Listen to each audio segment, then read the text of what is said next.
Oh, so close to me, you burn in hell forever, forever, forever, forever, forever.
Oh, so close to me, you burn in hell forever, forever, forever, forever, forever.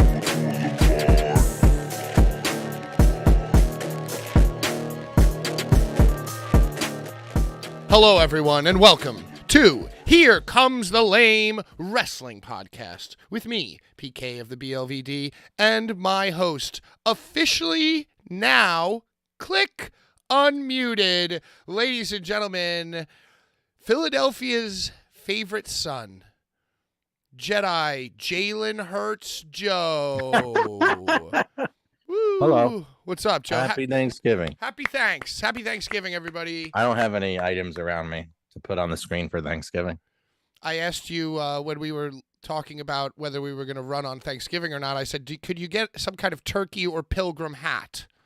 Well, at the I was at the Walmart and they had the turkey hat from Friends. You know, when she puts the giant turkey on her head, Right. Monica. And why did you not buy that?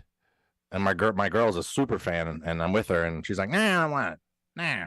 And then you're like, "We need something to put on your head," and I'm like, "This is why we buy that stupid shit when we're out." Hey, hold on. Do I have the alert box on? I don't know. But we got new members, Logan Stein, and $5 from John Richter. Thank you, John. I appreciate it. We figured out why on Tuesday, the Necro Butcher interview, we can't do super chats because I did it 18 plus. So we're not going to do it 18 plus anymore. But happy Thanksgiving. Joe, you're a chef, so Thanksgiving you say, everybody stay out of my way. I'm about to flex and put one on y'all. Yeah. I just have a prep list, and everything gets done like systematically, like a real kitchen, and then it's like, need help? No, everything's done. Do you have minions? Do you make people be your sous chefs and line cooks? No. So I just do everything ahead of time. It's like, day of, you're not like peeling potatoes and like doing all these things. It's just like you're just throwing things in pan, warming up things, throwing things in a pot. You don't have to really prep anything from scratch besides the turkey, which was like brining and done. You just throw a bunch of butter on it. Throw it in the oven. So you crushed it basically. Yeah. I think it was probably one of the best ones I've done, actually. Wow. Did you have... But I don't do it every year. That's the thing, because sometimes I just don't celebrate. Sometimes I'm working. And sometimes other people do it. Did you have a lot of people over? Was it just you and your girl? Did you do extended family? Me, my girl, and her family. Oh, lovely. Yeah, my family was too lazy to drive down an hour and a half from North Jersey. Bastards. Whatever. They were like, oh, Joe's fucking, flexing on Thanksgiving again.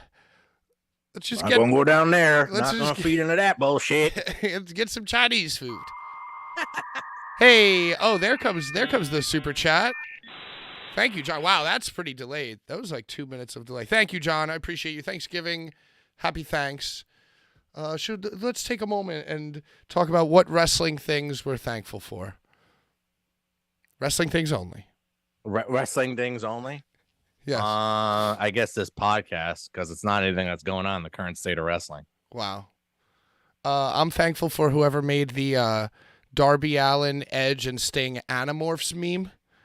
Whoever that is, thank you. With the makeup? Yeah, well, because they walked out, they all had coats and makeup.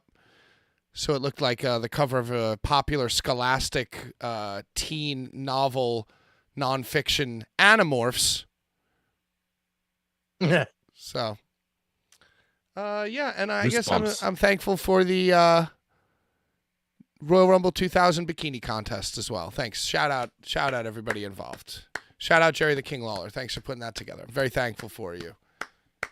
And I'm thankful for all of you. I was yelling at Brian today. Be thankful you got monetized. That's what you should be thankful. Yes, and I'm also very, very thankful that we're remonetized. I was yelling at Brian today, as I often do. Yeah. And I said to him, Brian, you do whatever you want, but I have people who've been with us subscribing every month for 40 months, 40 monthers, and then and even YouTube watchers before that, 80 monthers even. So when I tell you that I don't want some crazy thing on the thing, well, I'm sorry, but I have to think about my 40s, my 40-plussers, and sometimes, my 75s, my 80s. So thank you. Let's not chase away all the hardcore people. Yeah, let's not chase them away, And by the way, the video that Brian sent me, edited around his crazy bullshit, looks great. Going to be great Goddamn News. I am now the head editor of Goddamn News. And yeah, so that's going to be dropping. You're basically head editor, executive producer, director, and host. Did you listen to us talk about Necro Butcher? Talk to Necro Butcher? Yeah. I was really looking forward to the show this week because I go way back with Necro. Gone drunk with him before at we used to do fan gatherings and stuff for the ROH shows. And then once he started coming in full time after ROH CZW feud, he would come running up to us like, yo, there's some guy paying for drinks and like it's open bar and everything's free. This one guy, he would just pay for everything. You know, it'd be like $1,200, like all wrestlers and like all of us like tight knit fan group would just drink for free and shit. So and it'd be just like, you know, BJ Whitmer and Matt Cross and like fucking Joe and CM Punk and random people would show up like on bigger shows, you know. Breaking Final news. battles. Jedi Joe says that CM Punk was drinking at the bar. Wow, that's a bombshell, Joe. Yeah.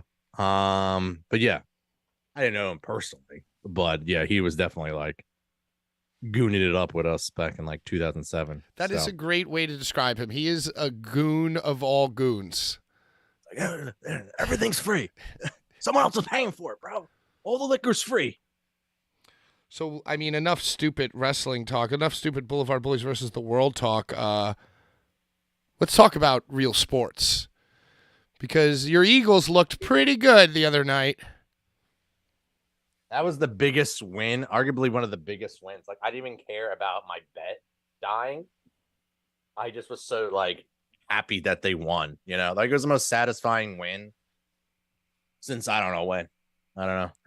I couldn't describe it. I was just very happy that they won. I guess they were due against the Chiefs, and then we came from behind, you know. Oh, yeah. Monday prime time.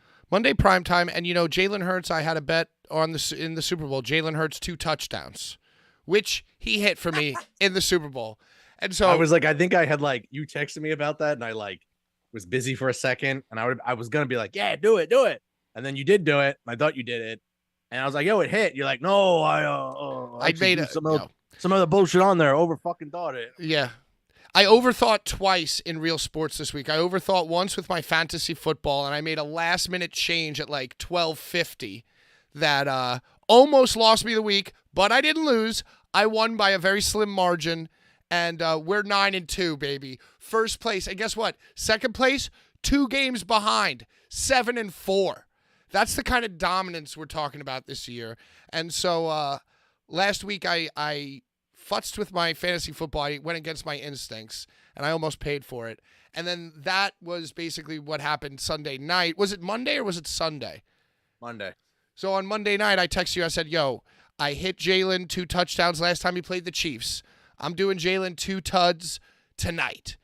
And then I was like all nervous. And I would have just said yes and do that only, but I was busy already. I was already right. I needed your support. I was already Thanksgiving shopping at the time. You were peeling fucking potatoes. I needed you to say yes, lock it in. But you didn't, and I overthought it. So this week, I didn't overthink it. I said, you know what? I have a hunch that Christian Watson on Green Bay, he's been low, he's been down, he's been boom or bust, and mostly bust. Projected for 9 points. I was like, you know what? I just got a feeling today. Oh, hold on. Super chat from Loganstein. Yo, shout out Loganstein.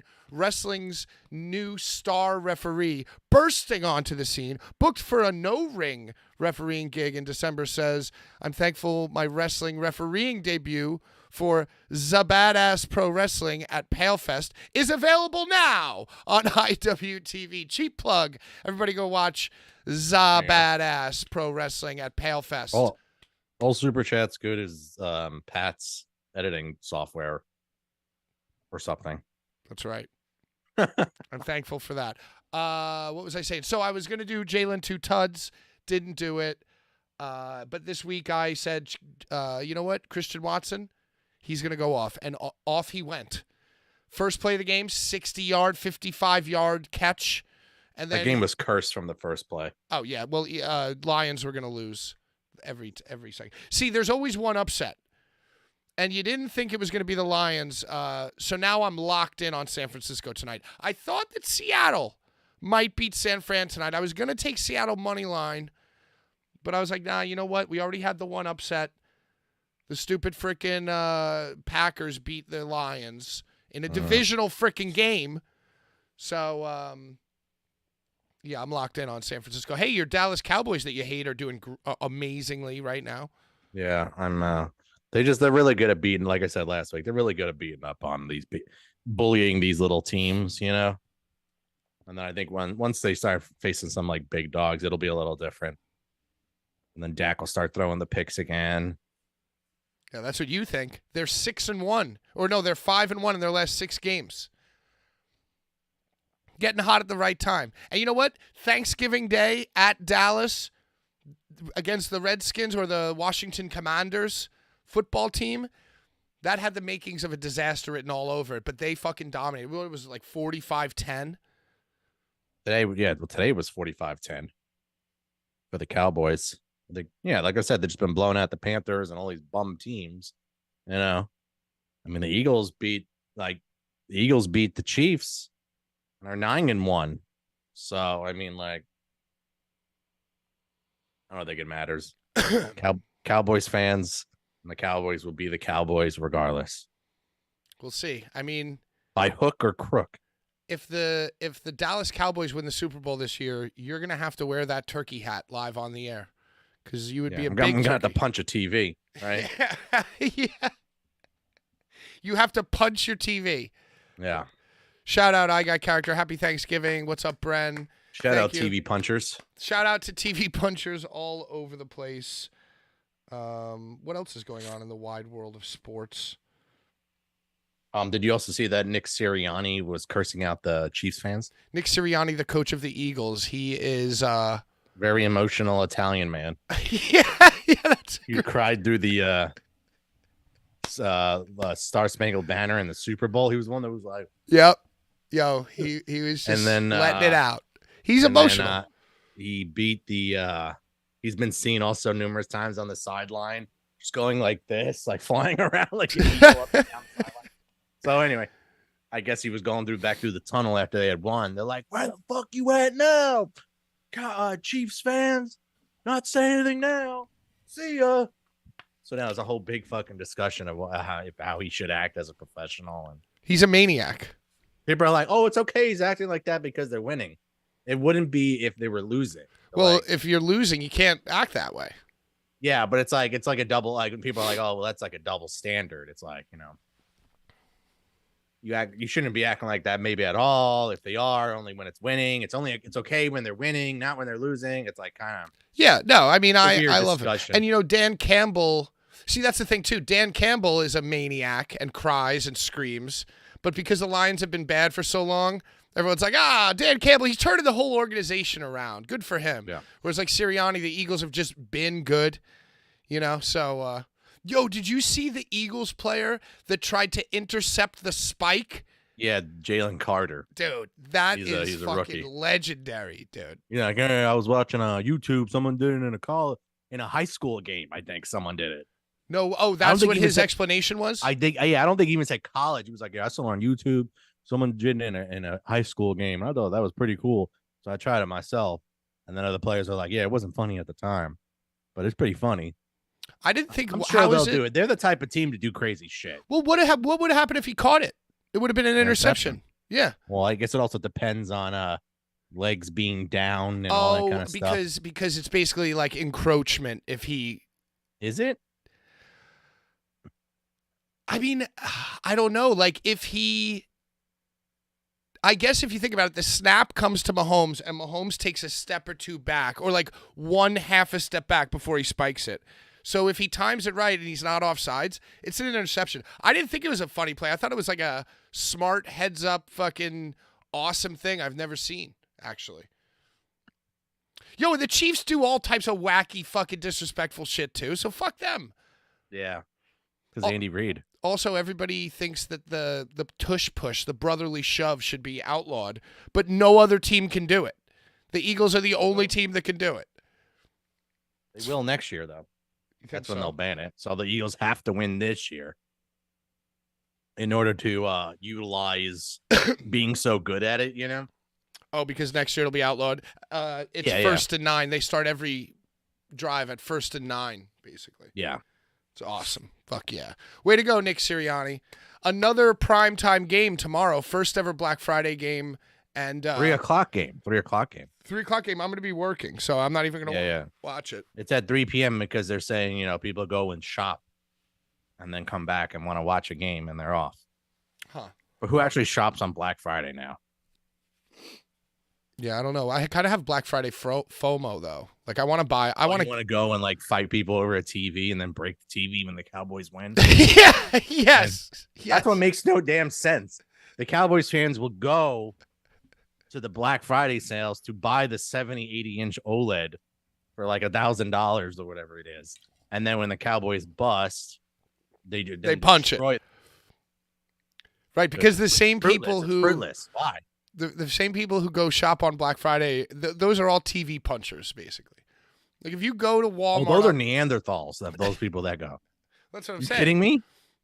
That's why they had to, like, close down on those days, right? Like, they had to close on Thanksgiving. Remember yeah, they were making I want people some work on Thanksgiving? sweet deals. I want some sweet deals, Joe.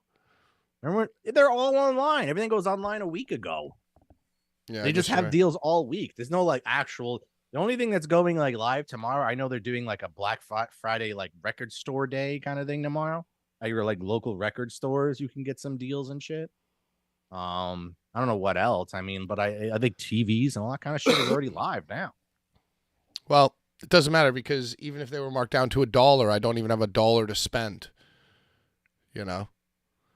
I'm thankful for being able to attend multiple CZW shows. They were my first exposure to the indie scene, and I've gotten to go to 4 shows. Well, that's what I Got Character says. John Richter says, I'm thankful for seeing ECW 3 times while it was around in the 90s. Hey, you know what? I never saw ECW until the year 2000 when the Dudley Boys and Taz were already gone, but it was like they came back for like one night only at the Elks Lodge. It was fantastic. And then I did CZW at 2300, 2800, whatever the fuck. Yeah, it's like when I saw CM Punk the only time on the Indies when he came back to ROH for a one-shot deal because he was already in Ohio Valley at the time.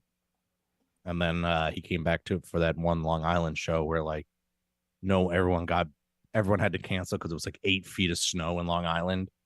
Like the Sports Plus or whatever that giant arcade bowling place was they used to run shows at. I don't know. Hey, have you ever seen Poultrygeist? No. Have you ever seen Thanksgiving? No, I guess they're doing horror Thanksgiving films now. Well, I mean, they're not now. They've always existed. Yeah, but they're becoming popular now because horror movies are becoming way popular. I don't think Poultrygeist... There's been a void. Like, you need to have horror at all 3 of the holiday, like the holy trinity of holidays, like Halloween, Thanksgiving, and Christmas. You need to have horror throughout. Well, Terrifier 3 is going to be a Christmas movie, apparently. That's not till 2024, though. Well, it's happening. It's being made as we speak. So what is Poultrygeist like? Or I don't think Poultrygeist is really a Thanksgiving movie. It's just I think it's more about chickens and chicken nuggets than it is about turkeys. Chicken nuggies? Oh. Yeah, you know, it's what's it called? It's a trauma film. It's incredible. Oh, so it's silly. Yeah. Yeah, and you know, at one point a guy is making out with a girl at a graveyard, and hand comes out of the ground and puts its finger in his butt. Yeah, and it's all about like a fast food chicken place that was built on an Indian burial ground. Oh yeah, the age old. And it's like, and then so you got like nuggets. you got like PETA there, you know, the animal rights people like protesting like how horribly the chickens are treated at this place, you know. And then you got the people who work at the chicken place. And, you know, I don't know, besides the finger in the butt thing and a bunch of other crazy shit, I don't really remember much. Get out of there. Yeah, I want to see saw someone screenshot something. It was like, let the carving begin. And it was like some weird pilgrim looking dude with an axe. Hell yeah. There are probably a lot of pilgrim horror movies, I feel like. Apocalypto. Isn't that a Native American horror film? Is that about Thanksgiving? Oh, Native American. Oh, because the Native Americans and Thanksgiving. I see what you're doing. Mel Gibson's Apocalypto. Mel Howard Gibson. Stern always used to say that. Mel Gibson's Apocalypto. And it was like Mel Gibson's Answer to the Jews or something. Oh, jeez. Oh, jeez. Again, You know, this like is, because he was a big, because he hated him, or he didn't hate him. He had the crucifixion. What was that? What was the Christ one? Crucifixion of Christ, Passion of the Christ. Passion. God. What about Scott Pilgrim versus the World? Have you seen that? Hell yeah, No, that's a good one. yeah. Everyone gets punched and coins come out. Hell yeah. So, is Survivor Series this week coming up this Saturday, the 25th? Saturday, yeah, this Saturday. I don't think I'm going to XPW. So No. I'll probably be just home watching that. Yeah, you watch that. I will be at XPW. I'll be like with my laptop, like a journalist, Yeah. in like the hard cam side, like doing all the notes. Yeah. That I'm would not be, going to find out CM Punk's coming back at an XPW show. I don't think he's I gotta coming laugh. back. I don't think he's coming back. Well, let's talk about it. Well, Survivor Series, where does it take place?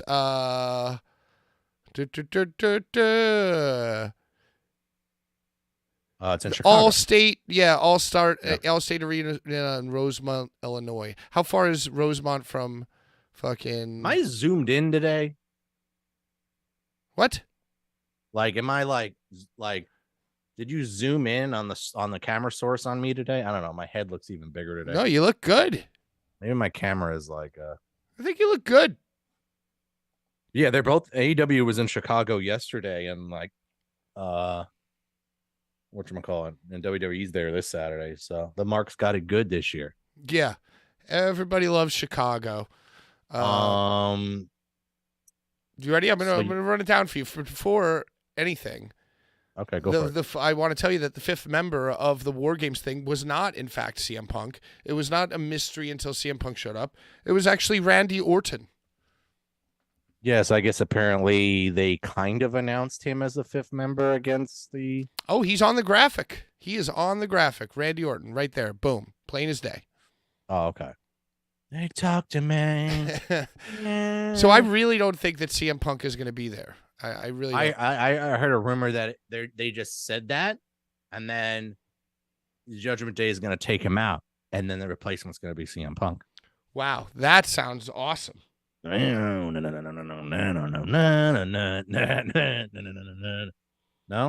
That would.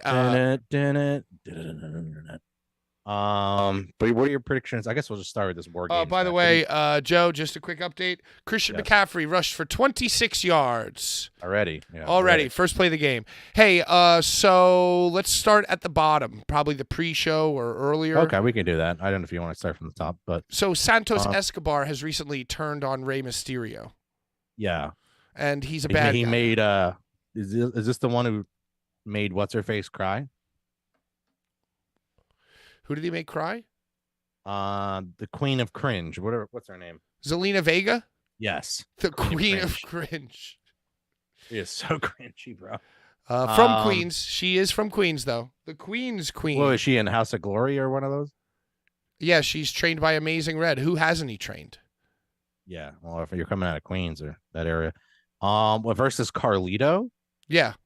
So I guess Carlito came out and said, "Hey, I'm Rey Mysterio's friend," and Santos Escobar, you're a piece of crap, and I'm Came out gonna of the closet. defend his honor. Carlito, who hasn't been relevant in what, over 10 years? No, So- he came back. He's come back. He was the secret guest teammate, of the LWO. He was in like the Royal Rumble, I think. Spit in the face of people who don't. No, he was at the Puerto Rican show, the Puerto Rico Yeah. show. And then they were like, "Oh, is he gonna be coming back?" And they're like, "Oh, screw it, we'll give him a contract." Yeah, exactly. He's got a contract. He's fighting for Rey Mysterio's honor. Spit in the face of people who don't want to be cool. I'm looking up if they have a Survivor Series pool for this week. Oh, by the way, both of us, 7 of 8 correct for the full gear pool, which we will be Yeah. talking about after this. But Look at Doesn't us look like go. there's a Survivor Series. Look to at it. us go. Look at us go. All right, no big deal. What else is there? I'm gonna run down WWE and then you run down Full Gear. Okay, yeah, go ahead. Women's Championship match: Rhea Ripley versus Zoe Stark. This match has been Some weak undercard, bro. Yeah, I mean, Rhea Ripley is obviously going to win, and I think Santos Escobar is also minus going to win. 1,000. Yeah, Rhea Ripley minus 1,000, Santos Escobar minus 650 in the opening matches. I guess the undercard, you could call it. Gunther is facing The Miz. I feel like this is something that they pulled the trigger on way too quickly. What's the heat behind this? Miz has almost been exclusively heel, and now he's like basically winning the respect and going on a journey to beat Gunther. Okay. So, is Maurice involved? No, unfortunately not. But he's like talking about respect, and he's talking about this, and it's almost I like it. It's kind of like a cerebral storyline. But you said it was too soon. Yeah, because I think that the Miz should be the one to beat Gunther. The one in 21-1. Yeah, the one in 500 and whatever. So I don't think they're going to do it. I think this is just going to be another retention for Gunther. But man, I would love the Miz to win. When is Gunther going to lose? More importantly, who do you think he's going to lose to? CM Punk. What about That's Braun Breaker? I don't think he's ready at all. But I mean, I guess they really have to utilize it to put somebody over. You know, that's really what it's about. So it has to be kind of a young guy. Maybe even one of the who's the one married to Bianca Belair? What's his name? Montez is his name? Montez Ford. Yeah, maybe him. Or it'll probably end up being like Rey Mysterio or Randy Orton or somebody. Oh, no, it's got to be somebody new. I'm telling you, it's going to be like Braun. You know how they are. They'll fucking blow it, dude. They always blow it. But we both agree that The Miz is not going to beat Gunther at Survivor Series. No, yes, we can agree. Damage Control: Bayley, Asuka, Io Sky, and Kairi Sane versus Charlotte Flair, Bianca Belair, Becky Lynch, and Shotzi Blackheart in a classic style Survivor Series matchup. This says women's war game. There's 2 war game matches? Oh, wow. I just made that on Wikipedia. Up. Yeah, Wikipedia, it says women's war games. I am on CBS Sports, and it is not saying anything about war games. And because it was 4-on-4, I thought that it was going to be, it's a Survivor Series match. Oh, yeah. It says on Wikipedia the stipulations of women's war games. So I guess we'll have to tune in and find out. Does anybody in the chat or in the comments know? Could somebody tell us if it's war games or not? They talk to Mary. Did you see that Becky Lynch got like every single question wrong on Celebrity Jeopardy? Yeah, what was that? Like, is that a work? No, she finished at like minus 900, and usually you're not allowed to participate in Final Jeopardy if you're in negative, which, by the way, I didn't even know was a rule because nobody who's an actual Jeopardy contestant finishes in the negative. Yeah, because you're wagering in Final Jeopardy. Right, if you don't have any money to wager, you can't participate. Well, I guess you do wager on everything you say because if you pick, it's a $500 question, you get it wrong, you are going down 500. That's right. Or $500 hint. And you're, what is it? The answer. It's the answer. The answer. What is the answer? Yeah. So if you you give the wrong answer or whatever, or you give the wrong question. If you give the wrong question, come on, Joe. Yeah, you go down that. So I guess it is one big wager, but you're actually giving a numeric value. You could say, "Oh, I bet 0." You know, can't be like, "Oh, I bet 500," and you're negative 500. You don't have any money to play with. But apparently, because it was Final Jeopardy and it was like the Celebrity Jeopardy, and they let her participate in Final Jeopardy as well, and she also got that wrong. I'm the man. It's not a Jeopardy. Yeah, she's not very good at Jeopardy. Becky Lynch. I wonder what the questions were. Brain full of rocks. I'll have to watch it. Yeah. Well, and Really also like she like Becky. acted awkwardly, like she didn't know how to be on Jeopardy. She didn't know how to be human. What was she doing? She was just like she was just weird. She's just very odd. She's just an odd person. Yeah. Yeah, I guess maybe she's out of her element if she's not like doing marquee wrestling shit. I don't know. Isn't that show taped anyway? Yeah, but she was so bad they couldn't even edit around her. Well, I'm gonna say that so Becky what's Lynch. the heat in the fucking the women's match? I don't then? know. Kyrie Zane joined them. No, whatever. Kairi Sane joined, and then Asuka joined as well. Oh, okay. And so Becky Lynch, Shotzi, because Io Shirai is not Io Shirai. Io- Dakota Kai is always injured, right? right? So Bailey, Asuka, Io Sky, excuse me, and Kyrie Zane. Okay. Bianca, Charlotte, Shotzi. See, Shotzi shouldn't even be. In there. Okay. Just So like, I'm reading here that it is a women's War Games match as well. Yes, there's a they're men's. probably, and a going to women's. treat like Survivor Series or any show with like a big stip to have, if there's a men's war game, there has to be a women's one. Right. If there's a men's elimination, it has to be a women's one. If there's a men's Royal Rumble, it has to be a women's one. So, Well, that'll be cool. It'll be cool to see is two different War Games matches. I'd rather have two than none. I mean, than one. Yeah. No, it's fine. The women put on a good show too. And then, of course, the main event, the men's War Games, which is the unlikely team of Cody Rhodes, Sami Zayn, Jey Uso, Seth Rollins, and Randy Orton versus the Judgment Day with Drew McIntyre and J.D. McDonough. We basically nailed it. We both predicted that exactly. We forgot that it was Seth Rollins last week. That was the name. Oh, that's right. That's right. The Seth Rollins The top push guy in the company. And then besides Cody. But JD McFunko Pop. So wait, so Drew joined them or just is with them now? I think he's just with them. Okay. I think he made a deal with Rhea. Okay. Something about Rhea licking I saw Rhea licking a skull. Oh yeah, Did yeah. You see this? Yeah. You see this cringe thing, this durst trap shit? yeah. It's working. Rhea Ripley, Whatever. most searched. Yeah. Most searched, yeah, whatever. Right behind Samantha Irvin. Oh, I was about to say Sky Blue. Oh, right. Oh, Sky Blue's in there too. Yeah. Absolutely. Oh man, I can't wait to talk about Julia Hart in the media scrum. So yeah, this card is kind of fucking weak, but I mean, with 2 War Games matches, I guess it might be okay. Yeah, that's like 2 40-minute matches right there. Yeah, exactly. So, and men's They'll War start Games. the show with one. They always start the show with one. Yeah, and then they'll cram in all the crappy undercard in there, and then they'll finish with the men's one probably. Yeah, and I don't think you're going to see or hear about CM Punk at all, to be honest with you. You don't think they're going to be chanting CM Punk? Oh, well, you're going to hear that, but besides that's all you're going to hear. It's going to be like it was for the last 7 years. You know what this card needs? CM Punk. It needs Jade Cargill, actually. Did you see the that Meltzer said that they saw her wrestle, and that's why they haven't. Right, she had vanished her from anywhere TV because they saw her wrestle, and they're like, okay. Like they were promoting her, and like that. I believe that Meltzer tip.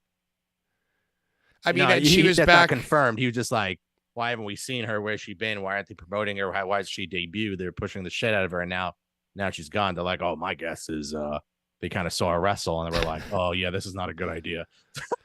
But what you're saying that they had nobody watch her wrestle in AEW? They hired her based off of the fact she was a buff, beautiful woman, I guess. And did you see? And then they saw her wrestle, and they're like, yeah, you need some more training. You need a lot more training. Yeah, not even here. You're really fucking green. Not even you here. went 50-0. What did they teach you at the Nightmare Factory? Well, she went back there. That's what I'm saying. She wasn't even at the Performance Center. She was. I saw a picture of her and Ricky Starks training. Right, Ricky Starks just can't stop. He can't stop. He's gonna be there. Yeah, he's definitely gonna be there soon. He needs. He's dying to go. So yeah, now she's back to just training day in and day out. Like, I gotta actually start my career now. I don't know. That's very fulfilling of my feelings towards her. I think she's on a collision course with Nikita Lyons. You definitely just, yeah, they need to keep her off TV, act like the whole thing didn't happen, have her train, and then show up at NXT and just have her go up that way and learn how the hard cam works and all that kind of shit.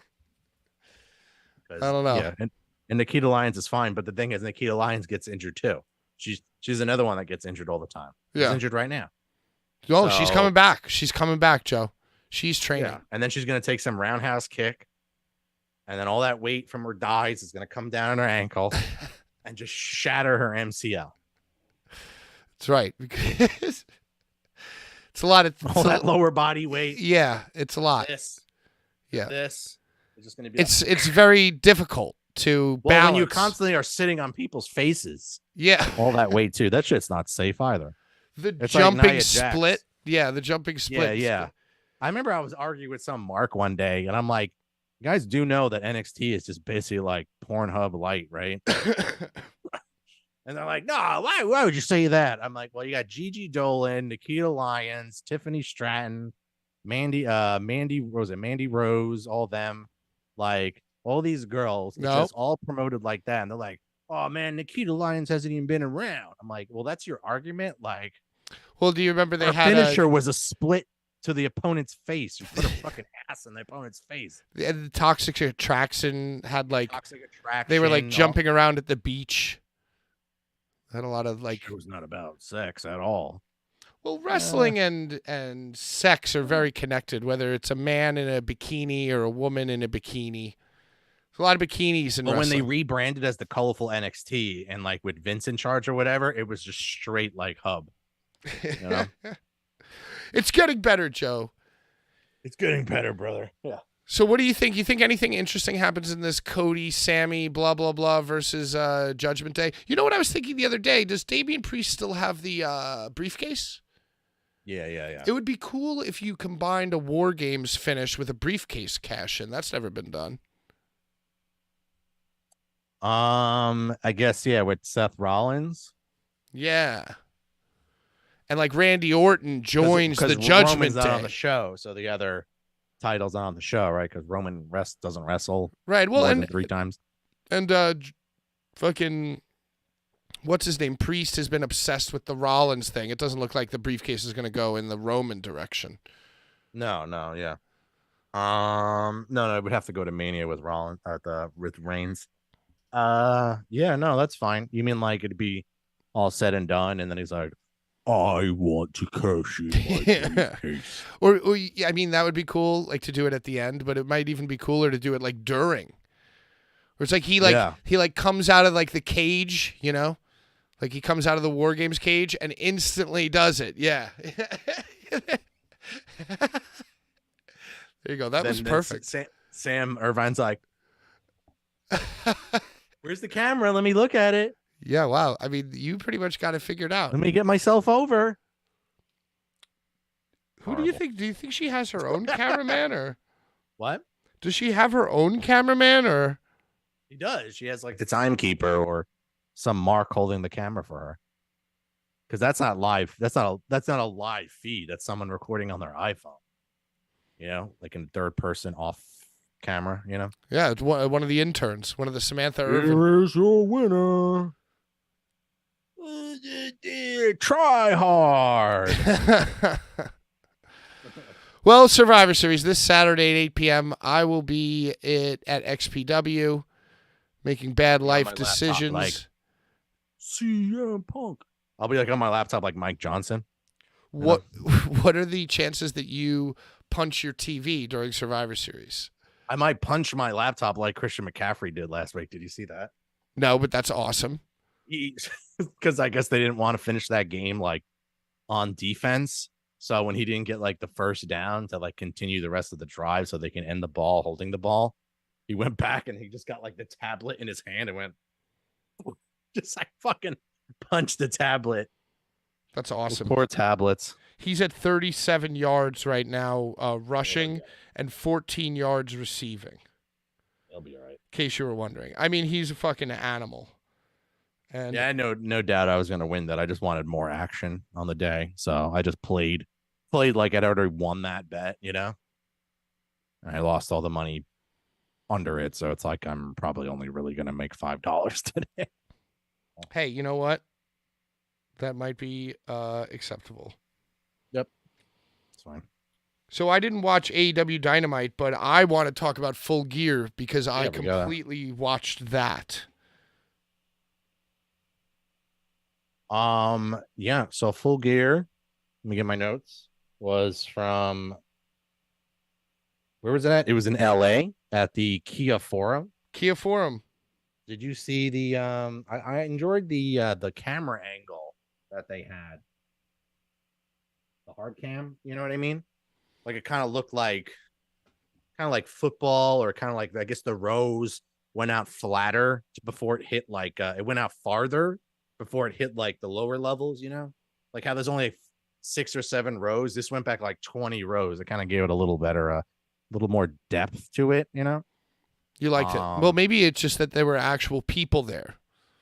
That too. Yeah, I think that probably helped. Did you watch 0 Hour? No, I did. I missed 0 Hour. I was a little bit late tuning in. I didn't watch it either. What happened? I guess MJF got carried away in a goddamn. Yeah, apparently MJF and Samoa Joe came out to defend the ROH titles against the Guns. They retained, and then the Guns jumped MJF and fucked up his leg, and then he got put into an ambulance, and they're like, "Don't let him take my belt! Don't let him take my title, Adam!" Adam. So he yelled at him. Yeah, but he was yelling at Adam, like, "Don't let him take my title," as in like he's too injured to work, and then he's gonna relinquish the title. Long-term storytelling. What a tangled web we weave. Main show. Edge, Sting, and Darby defeat Christian, Nick Lame, and Dino Douche. Flair comes. So I have a good amount of notes on all these. Usually, please keep. I watched all. Flair of this. comes back more often. Wait, what was the Nigel? Flair comes back more often than Heroes. What? Oh, this was a typo. Oh, Flair comes back more often than Herpes. That's what. Oh, come on, Joe. I was like, Heroes. Joe. Dude, it was all so what the commentary was Nigel, Shivani, Excalibur? Oh yeah. I'm not sure, but Nigel was on the whole show and Nigel was great. Yeah. Team Sting looks great with matching makeup and bats. Darby gets killed on an apron choke slam. Oh, that was insane. Why does he live that way? Flair clear as day F-bomb. Good 6-man opener. When Flair went around to like do something with Christian, he's like, "What the fuck you want?" I love when the F-bombs get over on like at the air. Oh, it happens. Pay-per-view. It happens. It's pay-per-view, so it's whatever. It happens on the NFL sometimes too. It's funny. It happens at fucking AEW all the time. Yeah. What'd you think of this match? I liked it. I liked it as an opener. Yeah, it was fine. It was the opener because they all wanted to go home, you know, nice and early. Yeah. Which makes sense. Darby's Animorphs. insane. Edge is boring. It's all about the action figure. You know, they got their 3-pack action figure set all laid out. And besides that, who fucking cares? And then Sting said his goodbye to LA. Yeah, but and you see how this is going to be his last match, but now it's his last match in LA. Well, it's going to be all his last matches in these cities because he's going to wrap up in February. Oh, so he's on his farewell tour. I see. I thought this was the final thing. No. And then Ric Flair's going to be there every day. Every step of the way. And also, did you see that Darby Allin grabbed the mic and just dropped an F-bomb? He was like, "It's Sting's last time in LA." Yeah, because the crowd was like, yeah. So Darby... Adam Cole and Switchblade segment up next. Cole replaces injured MJF. Shivani was funny here. He was like, I don't know if it was like Jay White ran up to him and was like bothering him, but he was like, "Just get away. He was selling it pretty funny. But yeah, Adam Cole's gonna, with his busted leg, he's gonna defend the AEW title and his boyfriend MJF's right with namesake in the main event. So it was weird fucking booking already. I'm like, where are they going? Where are they going with this? Orange Cassidy defeats Moxley to retain the what fucking title are we calling it? Intercontinental, The international. The AEW International title. The match was fine, but I don't like Moxley matches. He didn't. I don't remember. I think I think it was kind of like an even matchup, but it wasn't really like of the other Moxley match with him where he just like dominates him the whole time. Moxley did the kicks. He did the lazy kicks. Yeah, he did the lazy kicks. It was great. I might have missed that. Yeah, but he's whack. I'm sick of him. Yeah, always him and her. Tony Storm defeats Sheeta to win the AEW Women's title. No heel turn from Maria May, I wrote, because they keep having her around. Tony, in that Mickey James sort of position. So that role. But yeah, I figure they were just going to give it to Tony probably eventually, right? Because they're really pushing the timeless thing. Yeah, timeless thing. But, it's already too complicated. Luther's involved. Maria May's involved. It's just too much. RJ City's involved. Now Renee's involved. They're already blowing it. Renee segment number 1 on the show. Ooh. Was Eddie Kingston promo. This is where he announced that he was going to overcomplicate the Continental Classic. Yeah, he just decided that he was going to decide. Yeah, it's going to be, I'm going to put this belt on the line every match. So we're going to have first ever Triple Crown AEW champion. But how is it Triple Crown? He's the Ring of Honor television champion. No, he's the Ring of Honor champion. Honor world champion. Okay, and he's the New Japan Strong something. Open weight champion. So that's and then two. And then eventually someone who beats him or he wins. Either way, that's a belt at the end. And it'll be the first ever Continental Classic champion. With all or three. Or the Continental champion. Not to be confused with the International champion, which sounds like the Intercontinental champion. And they already have an international champion. And you already have an international champion. That's what sounds like Intercontinental. Huh. But this is just Continental. So they have international and then they have Continental. And it'll be the first Triple Crown, which is the New Japan Strong open weight and Ring of Honor world title. And first ever Continental Classic champion to be crowned the first ever AEW Triple Crown champion. Got it. Now, does that become one belt or is it 3 belts? We haven't got that far yet. Okay, got it. And how does that tournament work exactly? It's a point-based system. Much point-based round rob. I should have had the promo. We should have had like a sound. Hold on, let me. I'm gonna find it. You keep talking about AEW, and I'm gonna find this. I mean, it's just if you've watched, it's just the AEW's version of G1 Climax. So if you know what that's like, it's like blocks. So like 5 or 6 guys are in one block, and 5 or 6 guys are in B block. They all wrestle, and it's all round robin. Everyone wrestles each other in matches, 1-on-1. No whatchamacallit, no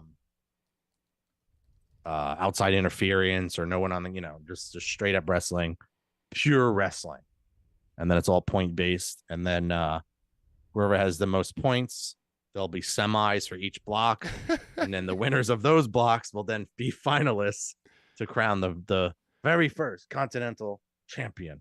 Not to be confused with Intercontinental, which is international. Got it. Hold on. I got to try to find this. Oh boy, I need a water. I'm just typing in. I'm looking for it on Twitter because I did see somebody post it on Twitter. Going. So yeah, Tony Storm won, and who cares?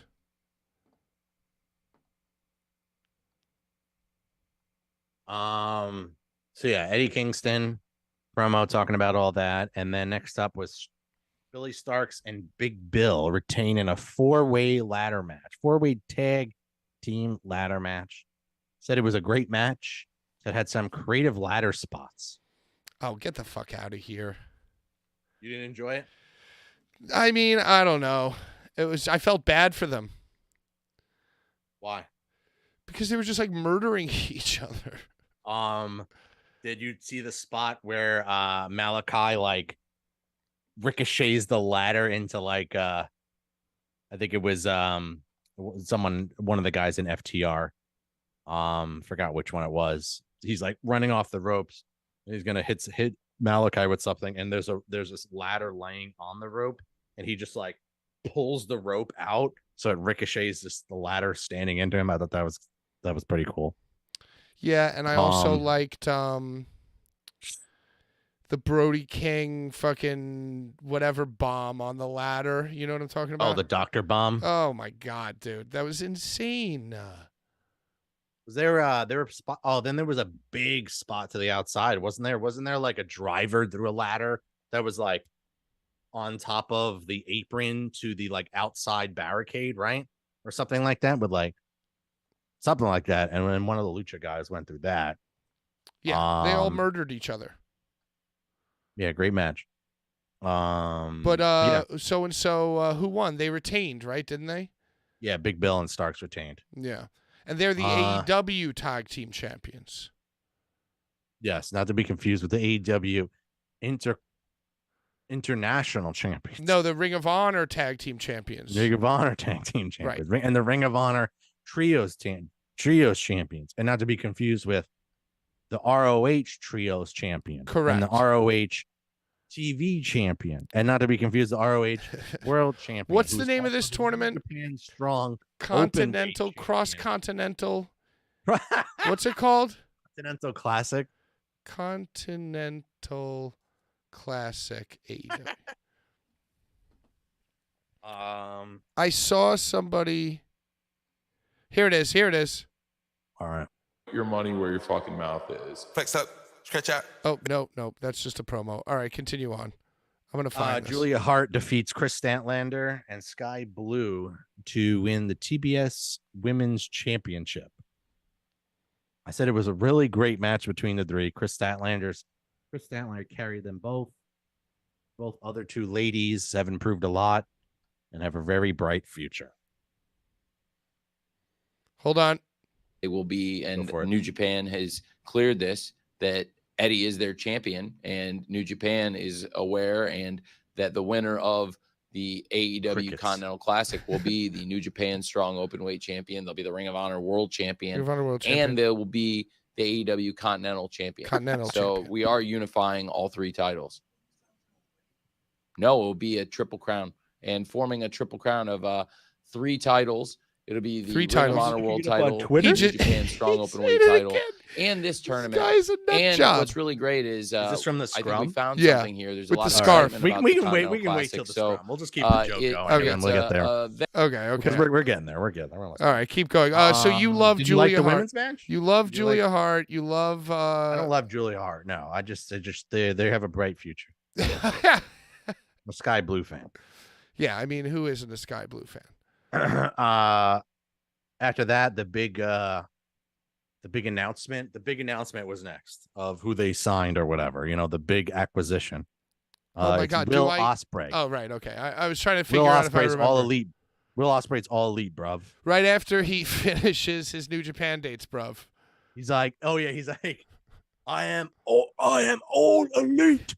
I am all elite, bro. But just not right now, bro. Yeah. I'll be back. I am on the road to revolution. Bruv. Right now, I'm not all elite. I am kind of all elite. I'm in the middle. I'm just finishing up. So yeah, I guess he has to finish up his New Japan dates, and he'll be back at Revolution. And it was really weird because like he like yelled at the crowd, like they were cheering for him, and then he was like, "Hey, shut up! I'm talking here." No. Yeah, I'm not completely all elite yet. Just wait, not now. You're gonna have to wait a little bit more. Yeah. So hey, way to go. Yeah, whatever. I like him. They kind of botched that, but whatever. They botched it, but I like him. Yeah. And then next up was, I guess, the match of the night, right? Oh yeah, well, it's the one that everybody's talking about. Yeah, Swerve Strickland defeats Adam Page in a Texas death match with the cinder block to the back of the head and hanging with a biker chain. The cinder block just turned to dust. A decent amount of notes for this one. Swerve channeling his inner ultra violent. Another notable F-bomb from Nana during match. Hell yeah. 1 point, the barbed wire swung off the chair and whipped Paige in the face. Iconic moment. We want fire chants. Match of the night, stole the show. Nana was amazing. Ring is the mess. You forgot the most important part, that Prince Nana had dancers. So then he had the entrance of the night too. Yeah, the dancers. Which had like 4 or 5 or 6 women, professional dancers. One of whom is Swerve Strickland's girlfriend. Oh, really? Yes. That's cool. Swerve That's Strickland's girlfriend is one of the dancers, or either a coordinator of dancers. So that's easy, and then they probably didn't have to pay them at all. There you go, perfect. Or Tony Khan probably gave him $1 million anyway. Yeah, he was like, "Here you go. Here's hundreds of thousands of dollars each." This match was I really liked it. I mean, some people are shitting on it. I think it's one of the. I was waiting on to see if Meltzer had not that I care about his opinion that much, but if he had star rated it yet. I think he does have the star ratings out. It wasn't up yet as of last night. I mean, but he'll probably give it 5 stars like he's been giving everything else. So it's it's gonna be 3.25. No.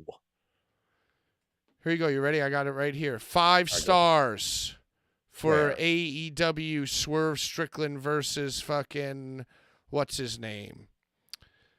All right, so I'm gonna have you guess, Joe. Opening 6-man tag: Christian Cage, Sting. That whole thing. 3.5. 3.75.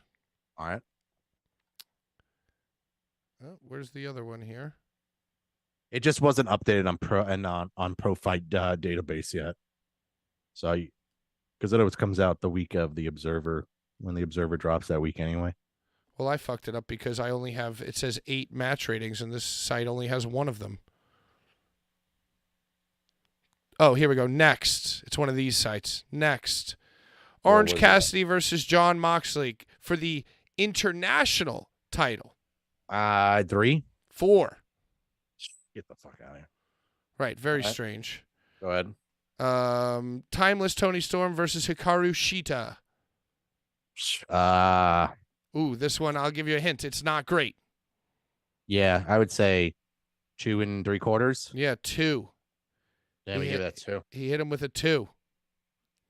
I'm generous. 4-way. Oh, yeah, the pile driver on the angled ladder to Malachi Black was insane. What do you think the ladder match got? I'm thinking maybe like a 4, at least a 4. He scores him higher. So I bet he said probably like a 4.5. I would say a 4.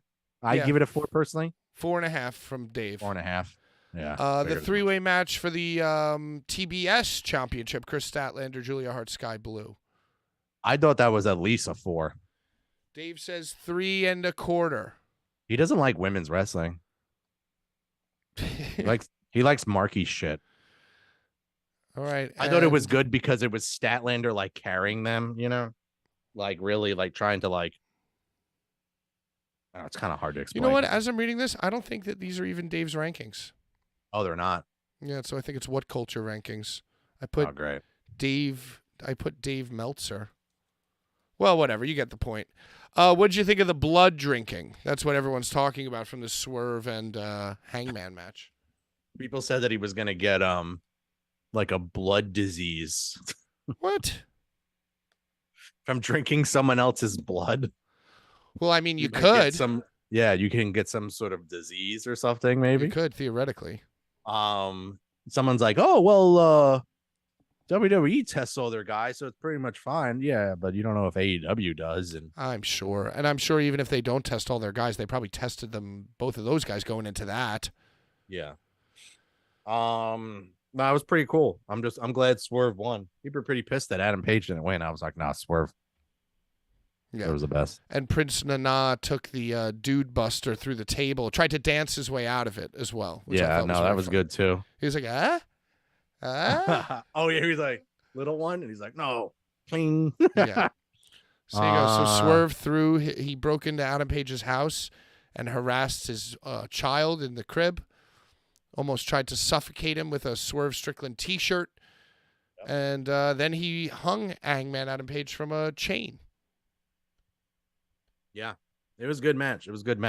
Show's good so far too. I don't understand how like their pay-per-views are good and then just their weekly programming week in and week out is so fucking god awful. Touchdown Christian McCaffrey. Let's go. There we go. Golden Jets defeat the Young Bucks. Jericho can't keep up with the other three. He's too old and sloppy. I think Matt Jackson throws something in a rage out of the ring and hits a fan in the face. I think it ended up being like he hit Taz in the face with it or something. Crowd was audible in crowd was audible with like when that happened, and then someone rushed over. So I think someone might have got hit by something. I think it was just Taz though, or one of the commentators. It was just Taz. Yeah. Yeah, because they have the Bucks doing this angle where they throw a fucking fit now. Right. know? They took their tape off. Yeah, they took their tape off. They slam chairs. They slam the turnbuckle with the chairs. They throw the chair. Chair. I guess they teased that Omega might hit Jericho with the V trigger. And then he ended up just hitting the rope and then coming back and then hitting Matt or whoever with it. I don't understand why they were fighting the Young Bucks. Because he's been tagging with Jericho because they've been it's like the enemy of my enemy is Callous. Right. And then they've been using the same locker room as the Bucks. The Bucks are like, what the fuck's this guy doing here? And they're like, and then that's how it started. The Bucks are just whiny. You know? And Don Callis was on commentary for this, even though he didn't have anybody. He wasn't representing anybody in the match. Wait, who did the Young Bucks team up with? No, it was just 2-on-2. Oh, right. It was a tag match. It was Jericho and Omega versus Young Bucks. Right. This match was good too. I mean, it was a Bucks tag match, so it was all right. Yeah. And with Omega, like I said, but Jericho couldn't really keep up, but it was fine. It's kind of annoying. Fucking Nick Jackson did the Judas effect on Jericho, and it looked 1,000 times better than Jericho had ever done. I love when that happens, when someone steals a finisher and it looks better than the one that the guy actually does. Main event. MJF defeats Jay White via pinfall. Adam Cole gets announced, so then comes to the ring and crutches. Yet MJF returns. 20 people from the back are trying to stop him. I guess Adam Cole and his 2 surgeries isn't valued. Because they had like 20 people stopping him, but no one stopped Adam Cole, you know? Right. Adam Cole was just like booked for the match, and everyone's like, all right, this is happening. His knee is even worse. His leg's even worse. He's hobbling out on a crutch. I didn't wrestle. That's fine. He was clear. That made no fucking sense. Max sold the quad the whole match.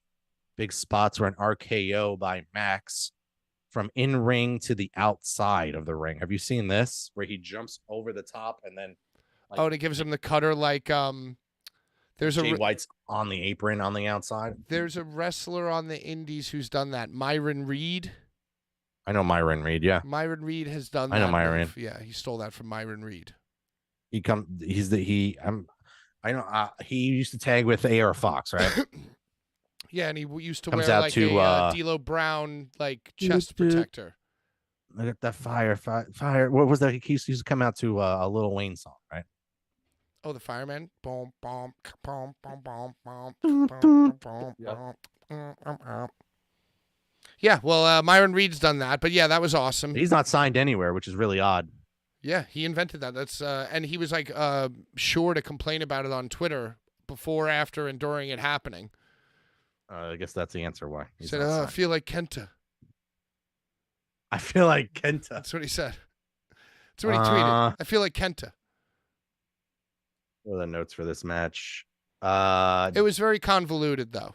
Like the fact that MJF was like hurt in the pre-show and had to be taken away from the ambulance. Yeah, it was kind of weird. I was like, what are they going to do here? Yeah, it was kind of corny, kind of cringe. Finish with Max using the ring for the win. Using the ring for the win. I got to go over these notes better. Using the ring for a win. What was the finish? He put on the ring. The dynamite diamond ring. That's what it was. a lot of teases it makes a lot of teases to make it seem like Cole was going to inadvertently screw Max because he's trying to help him, but then Jay White would get the advantage, you know, like he would take the chair or take the belt or take the ring or whatever, right? But yeah, I mean, I thought that match was fine or whatever. Yeah. Yeah, it and was that's fine. it. I mean, I don't really like. I like MJF as a wrestler more than I like him as a personality now. Like his matches are better than all the in between stuff, you know. And he's all about psychology. I don't really think that, or I don't want to say annoying. He's been becoming very annoying on the mic. He's very annoying. Him as a babyface is like, it's weird. It's cringe because much like the scrum that we're going to talk about, I can't tell if he is serious about thinking that he is this good guy or if it's like a meta act to become bad again. You know what I'm saying? Yeah. Like, is he acting like a cringy good guy on purpose to become bad again? That's what I want to believe, but every time he does something, I think, nah, I mean, this is what they're doing. Like, I don't feel like, I want to believe there's it's another... so back and forth and up and down. It's like... I want to believe that it's deep. I want to believe that there's another dimension to it, but unfortunately, I don't think it is. And I think the getting taken away in the hospital and then rushing to Adam Cole's, like, defense shows that they're only thinking about it on surface level, which is that Max is a good guy. How can we make him more of a good guy? And, yeah, I think it's weird. I gave the show an 8 out of 10. All right. Yeah, I mean... I enjoyed the show. I think I enjoyed the show as well.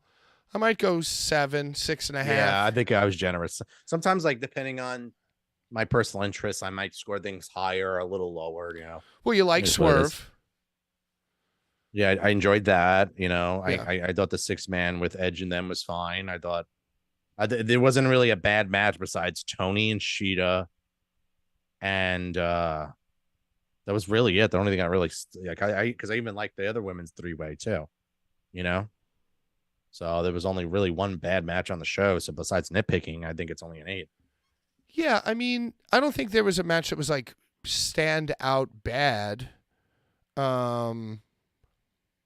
I think that Tony Storm one was because just like Sheeta's just whatever, man.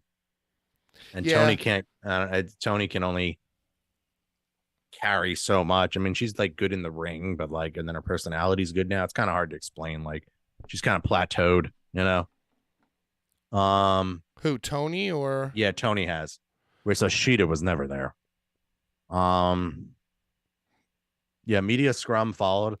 Start at 12:15, and the Wait a show second. ended. We're gonna take 5 before we Okay. get into the media scrum. Okay, no problem. Everybody, leave your out of 10 numbers for AEW Full Gear in the chat or comments as I run an ad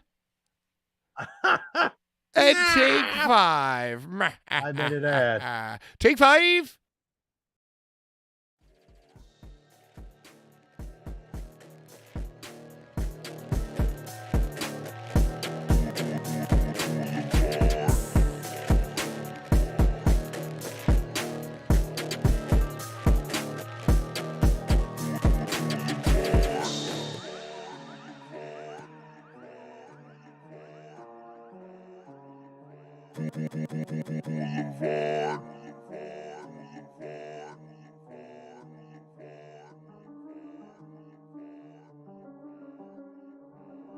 Oh, so Christ, may you burn in hell forever, forever, forever, forever, forever.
Oh,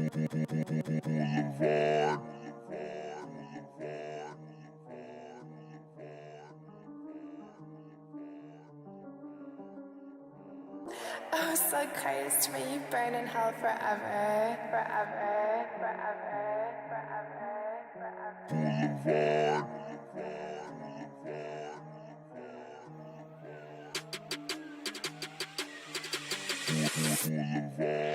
Hello, everyone, and welcome back to Here Comes the Lame.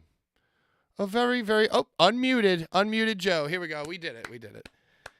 It's a show about wrestling, hosted by yours truly, PK of the Boulevard Bullies and Jedi Joe of the Boulevard Bullies. Turkey episode, Thanksgiving. We're just sitting here with our pants unbuttoned, you know. Ugh. Ugh. And that promo hit, so we won some money. Yeah. Hey, here we go. So the media scrum is something that I look forward to. It started on time, so the show ended like 11:50, 11:55, and then the show started. The media scrum started 12:15 promptly. You usually have to wait till like 1:30 a.m. Right? They're like, you finally realize there's people on the East Coast trying to fucking watch this shit, and they're like, "Oh, we should probably start right away." Yeah. Usually the intro music runs for about 45 minutes. Yeah. No, they did it. They got it going. They had MJF up first, crying hysterically. Background music still playing when he was crying hysterically. So, like, you know, they have the music, like how you would have the Boulevard. That'd be like if you played that the whole time we were talking, you know? Which I'm going to. I'm going to start. And I'm going to start crying more, too. So, yeah, he's just cringy crying. I don't know if anyone's seen this, but it was really bad. Like, I really like this, and I really hurt my leg, and oh, this pickle's really fucking good. And it's just the community of the IWC has been up in arms about it in comment sections everywhere. I mean, we got flamed. Boulevard Bullies. I posted just something that just said cool or ick. And ick is like, I think, a little bit worse than cringe. And ick is like, I don't know if you could come back from it. You can't come back from an ick. Yeah, So, I don't think he's coming back from that. So I just posted simply the question, and there were a lot of people in the comments of our Instagram You post. don't get it. This is long-term storytelling, brother. Oh, You what don't is get it. This is why I hate wrestling fans. This is why I hate wrestling fans, because they just don't get it that this is supposed to be cringe, and he's telling the story and he's acting, and that's like part of the story, but he's trying to be funny and he's trying to be a heel, but he's funny, so it's like he's being a baby face. And if you take the New Japan strong title, it's like, shut up. No, it's fucking lame. It's just black and white. It's fucking lame. It's lame. It's lame. Lame-o-meter. Here comes the lame. Now here comes the lame. Lame's giving. It's fucking lame's giving. That's what it is. And I had somebody in the comments say, "Oh, what is it? Ick to have feelings?" So there are people who are thinking, "Oh, he's just letting then it there's out." the people that thought it was fucking real. Yeah. Either way, it was bad. This is a really good pickle, and the pickle starts moving around the fucking table. Ugh, so it's weird. Like Jericho moved the pickle. Oh, and Tony Khan's like, "Oh, that's my pickle." Let me ask you this: if all of this MJF good guy cringe stuff, culminating in his crying promo at the press conference, if all of this leads to him turning on Adam Cole and somehow doubling down as, "Haha, I tricked you. I wasn't good at all. I'm the worst bad guy that's ever lived." Does that make it better for you? Well, does that put it all into context and change the prism just enough for you to be like, "Oh, it was long-term storytelling. That wasn't bad. It was good now"?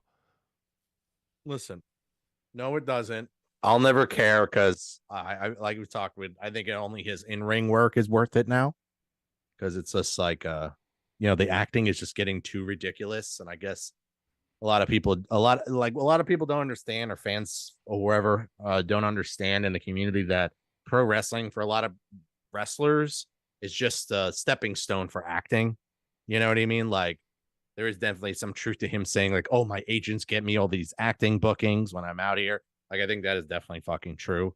You know, I'm sure he wants. They all want, like, Reigns and Cody and like, look at The Rock and Edge. Like, they all want to, like, start dipping their toes and getting into that. They don't want to be on the road and doing all this physical shit. It's Right. just a stepping stone. You know, it's glorified show business. It's glorified Hollywood, kind of in a way. You know, so that's all it is. So do you think that MJF cried because he was in LA and the movie's coming out, the Iron Claw movie's coming out, he wants to show his acting chops? Oh yeah, that's right. He's already in a movie anyway. So what am I saying? Yeah, he's already in something. So yeah, there's also that, you know, he's trying to like show his range, but also like be a fucking douche at the same time. He just does too much. There's too many strings. You know, there's too many strings. There's too many little like things going on for you to like really appreciate it, you know? I agree fully. When he was just the worst person ever, that was awesome. Because it was black and white. Right.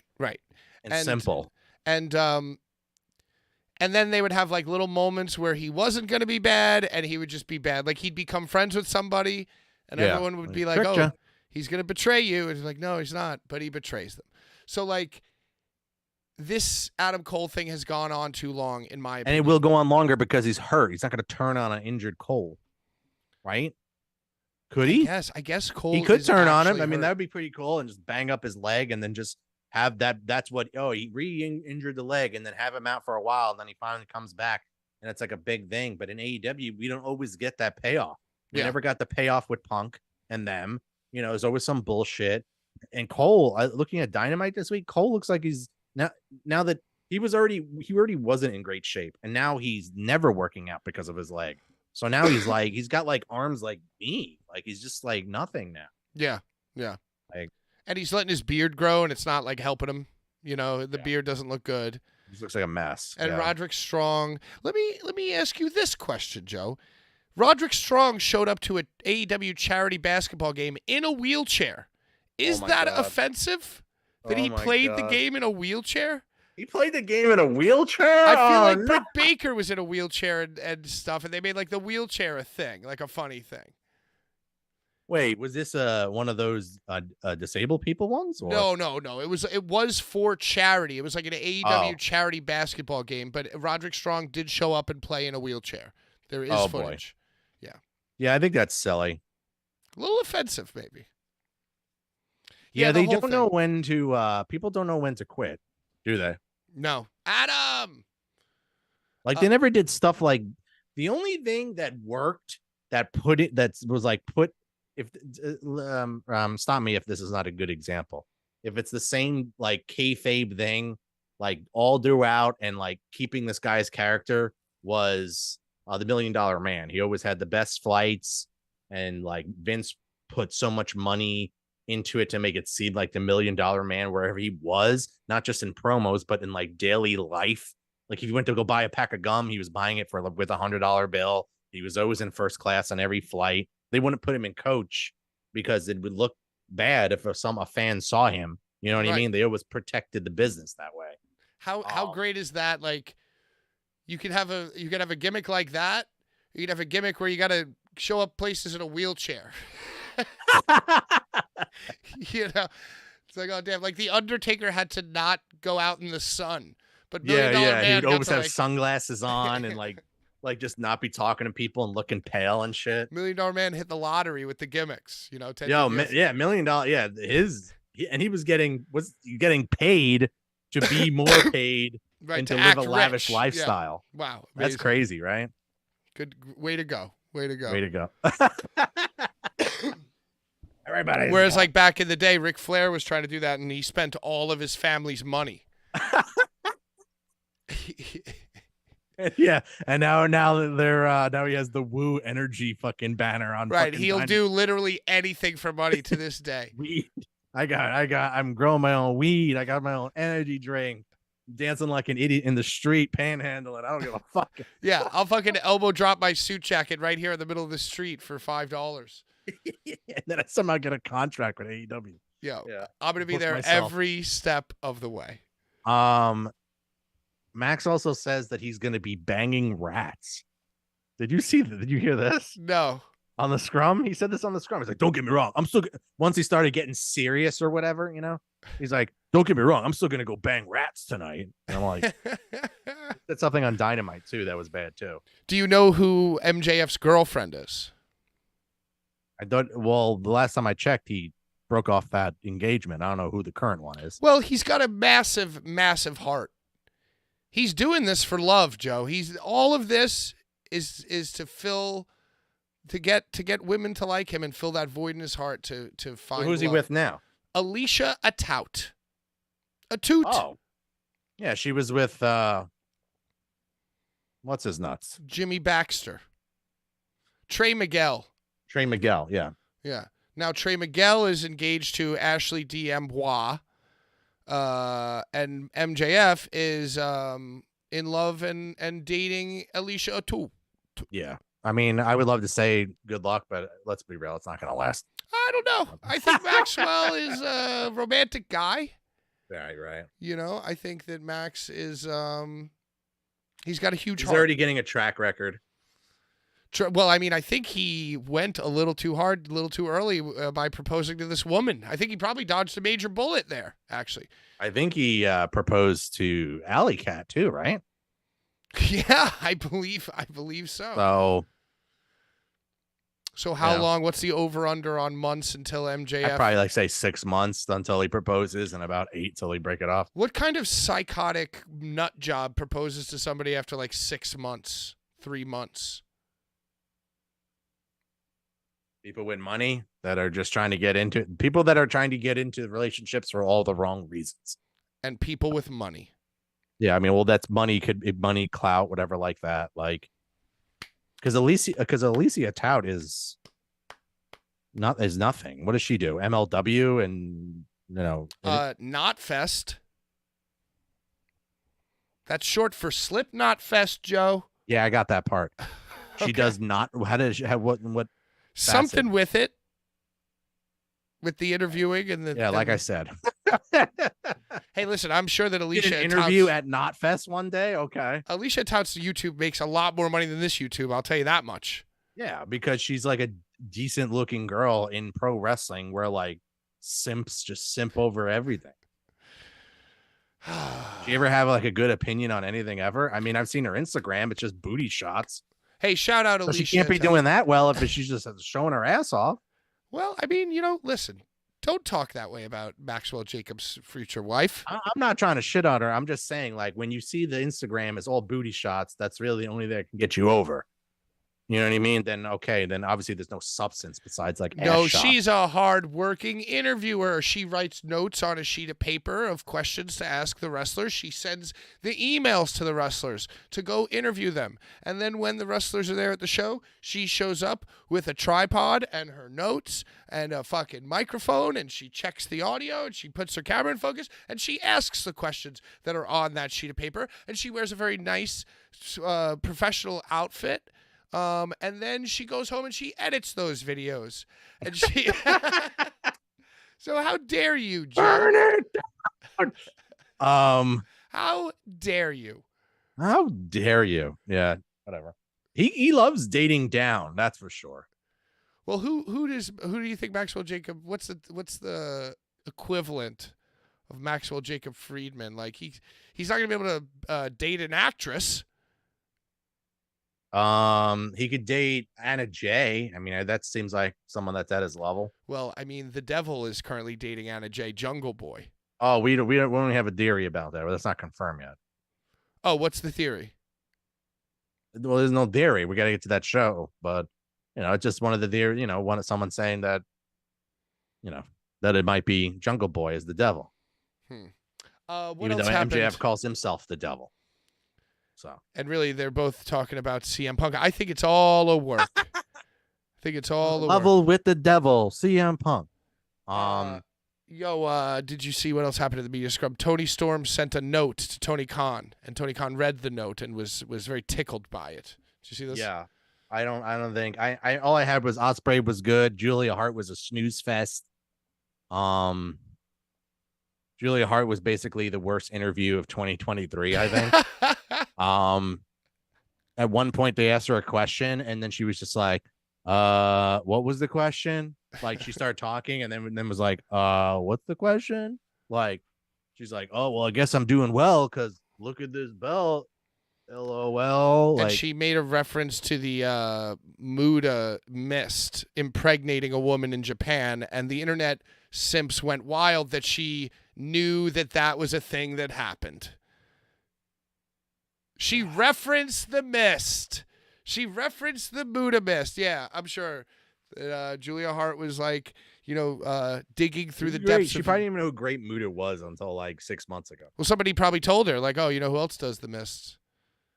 I don't think we're gonna do this mist thing. They're like, oh, like, is that like a thing? Like, who did that? Like, oh, well, it's this legend called Great Muda in All Japan, New Japan. Oh, okay.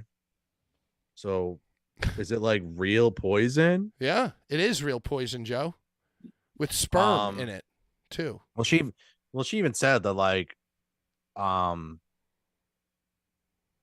she first came in, she wasn't on the indies and stuff like that. She just came into like AEW. They just signed her somehow. Nice. And it showed because she had like the lame. She's like, oh, that lame cheerleader gimmick. I'm like, the guy who gave you the gimmick is sitting right next to you. Right. With Blame a scarf him all on. fucking day. With a red scarf on. Pull out the fucking camera and see what his fucking reaction is to that. He's probably nodding. He was probably just nodding furiously. Like, I wonder how long Sky Blue's been wrestling and like how long Julia's been wrestling.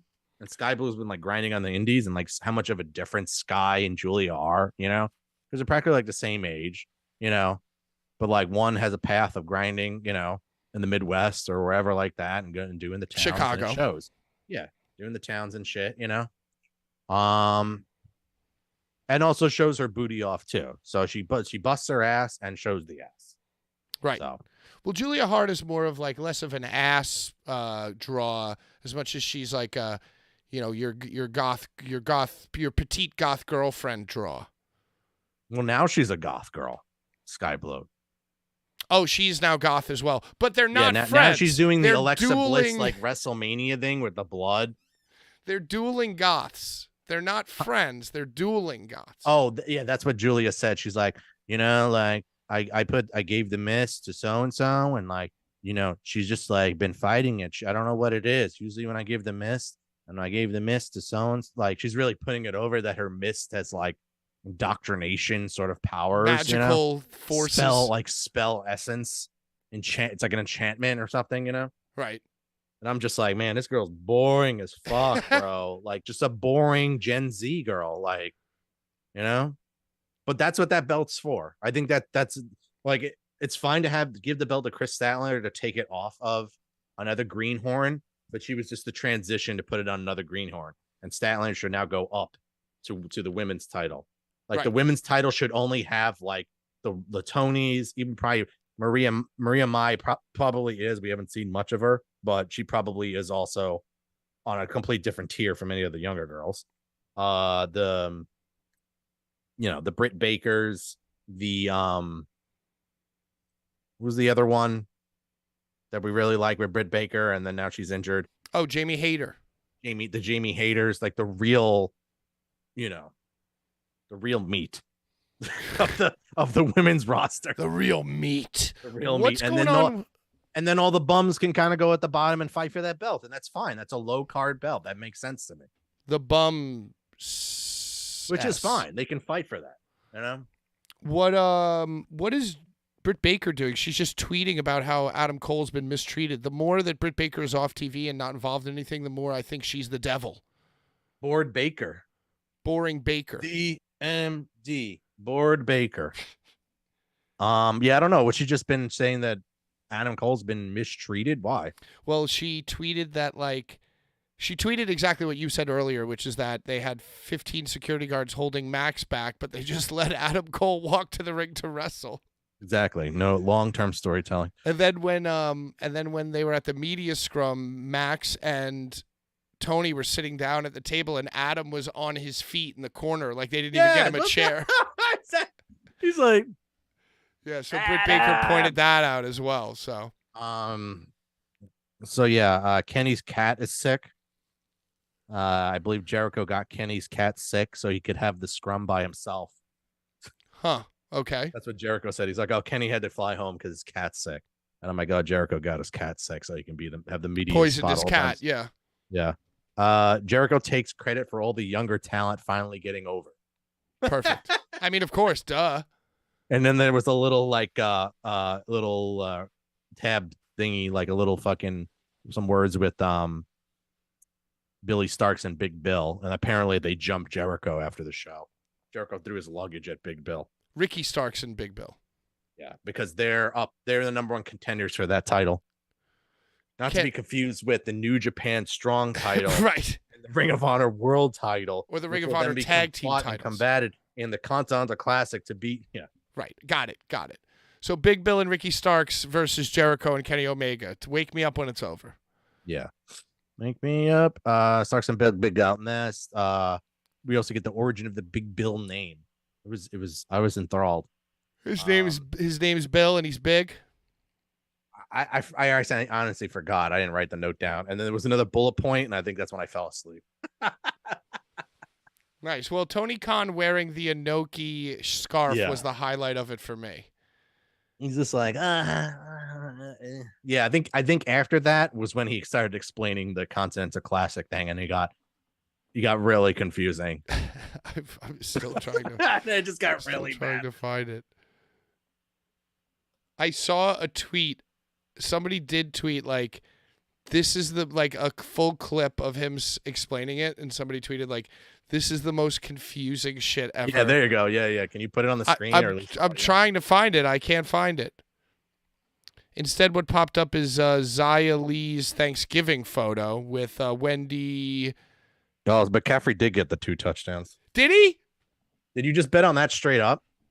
Yes, I did. Oh, thank God. Yes, I did. 2 tuts, dude. And it's still the first half, by the way, Joe. Oh, yeah. Dude, they might go ahead so much they might slow down, but... Yeah, they might bench him. I think I only put $1 on it, Joe. That couldn't have been too much because he does that sometimes. That's the thing. I think it was like plus 300 or something. It wasn't too crazy. Oh, was it? Okay. Because him to score a touchdown was minus 200, dude. Yeah, minus 220 or something. So McCaffrey, we're not gonna be able to find this audio bit. McCaffrey 2 tuds, 50 cents paid $1.82. There you go. $50 would have paid 1,000. No, 100. Now you got that and the super chats. You might get some ramen this week. Hell yeah, dude! Cash out, cash out, cash out, cash out, quick. Hold on. Okay, I'm gonna do one more attempt. What else happened in the media scrum? Nothing really, right? I fell asleep. So. You fell asleep, and besides the Tony Storm note and MJF being a psycho, yeah. Yeah, I don't know if anyone else came in after or if that was it, and then that's when he got hit with the question that you're trying to find right now, the clip. But besides that, I think those were all the workers that got shown. I didn't see any other clips or anything. Yeah. Without further ado, we're gonna move on to Dynamite. Oh hell yeah. Let's go. Fight the boom. Break the boom. Dynamite. Dynamite. I did not watch 1 second of Dynamite. I was working yesterday evening. So you're gonna have to put me on here, Joe. The Dynamite was from Chicago, presented by Woo Energy last night. Woo! Woo! Ric Flair's energy drink. And I'm gonna be here every step of the way. Every step of the way of my Woo Energy. The first match was the first match of the Continental Classic. Swerve defeats Jay Lethal. I wrote, maybe Swerve should have been off this week to sell the match. Yeah. So he was just out fine in the very first match, doing a match, not selling, facing Jay Lethal for 20 minutes. You know what I mean? Yeah, that's really strange. You couldn't have had like Swerve's match later in the week or like on Collision or something. You know what I mean? Did he at least come out with like rib bandages? No, he didn't. He wasn't selling anything. They So don't he's really fine. think about this shit, do they? Oh, but by the way, what's your Renee? The Renee over under is 3.5. I'm gonna go under because she's been burning me week after week with the Yeah. over, so I'm going under. Okay. Renee segment number 1. Oh no. Yuta calls Hook a greenhorn. This is Okay. the pot calling the kettle black in Yeah. the backstage segment. Okay. I guess. And I what don't were know. Renee's facial expressions like? He's just like, these guys. MJF Adam Cole segment up next. MJF being cringe. Cringe is lately talking about rats and getting laid. Right. Yeah, he said something again last night about like getting laid and rats or something like that. I want to bang rats or something. I don't know. I guess that's his like ploy at like being a bad guy. Like, I'm a good guy and me and Adam Cole are cool, but I still like to bang rats because I'm that scumbag, right? I'm your scumbag. So where's their storyline now? What they just spoke about? It just says they showed the devil for a moment and they kind of laughs, and then Joe comes out, salvage the segment. So basically, Joe is going to get the title shot in Long Island at whatchamacallit, World's End pay-per-view. Nice. But Adam Cole just said that he's done for a very long time, and he's going to work hard and come back better than before for you guys. He's the because bad guy. He was working hard when he wasn't injured. Right. He's the devil. He's got to be the devil. It's got to be fake. That's where I'm at with it. So, but they allowed the devil to actually laugh, and the people are speculating. You could tell it's like Jungle Boy. Like, it's who the internet was like convinced it was Jungle Boy because the voice, the laugh sounds like Jungle Boy. Yeah. And somebody went and like found a laugh of Jungle Boys. Is that what it was? Okay. They're like, oh, everyone's already convinced. Worst payoff ever. Worst payoff. Oh my god, worst payoff. The guy's not even unmasked. Like, literally, like convinced that this is a fact. You can't, if someone found a clip of the laugh, couldn't they have found the clip of the laugh and also just put it on top of that to fuck with you? But then again, wow. they don't do cool shit like that. So whatever. A red herring, as they call it. Yeah. 6-man match. Danhausen returns to manage Hook and Orange Cassidy, and Shibata defeat the former JAS cronies. So whatever. Okay, love it. Renee segment number 2. Adam Cole, and Adam. Just more fluff. Next up was a Christian segment. This was really good. Christian renames, and every Christian segment's good. Yeah. Christian renames Nick Wayne and Luchasaurus. He says that Luchasaurus's new name is now Killswitch. Okay. And Nick Wayne is the Prodigy. Wow. All right. He also shoots on Nick Wayne's mother to clock in for her shift at the Denny's. Nice. Denny's. Basically, Nick Wayne's mom is like a poor man's Beth Phoenix. That's the role she's playing. Edge saves poor man's Beth Phoenix and murders Nick Wayne. He spears Nick Wayne. Edge comes out, spears him, and then fucking murders him with the concerto. Concertos him. Yeah, like, it was loud. It was very mic'd. Nice. Renee segment number 3. This time Anna J promo. No. Yep, Anna J promo. So I was like, glued to my screen for this one. Of course. Anna J, very popular. So she's like, oh, great. She's in gear. She's going to come out and wrestle. So this is going to get even better. Another Continental Classic match. Jay White defeats Roosh. All these matches have been good, though. So there are certain points now that will be distributed accordingly. So a win is 3 points. Okay. And a loss is 1 point. Oh, no. A win is 3 points and a draw is 1 point. And no points for a loss. Right. So there will be draws. Oh, that sounds exciting. There will be 20. These matches will all go 20 minutes, 19 minutes, 18 minutes, and there will be a 20-minute draw. Wow, I can't wait for a really intense draw. Well, there'll be a draw because, Moxley doesn't want to lose to certain guys. That's why we're doing that, certain guy, and they don't want to, I guess it was reported that Jay White was a little pissed about his match on Sunday, so they're gonna push the shit out of him and might have him win this. What do you know more about that report? Why was he pissed? It literally was just a Facebook thing. It could have been anything. It could have been fucking ringside news for all I know. Sounds like ringside Sean news.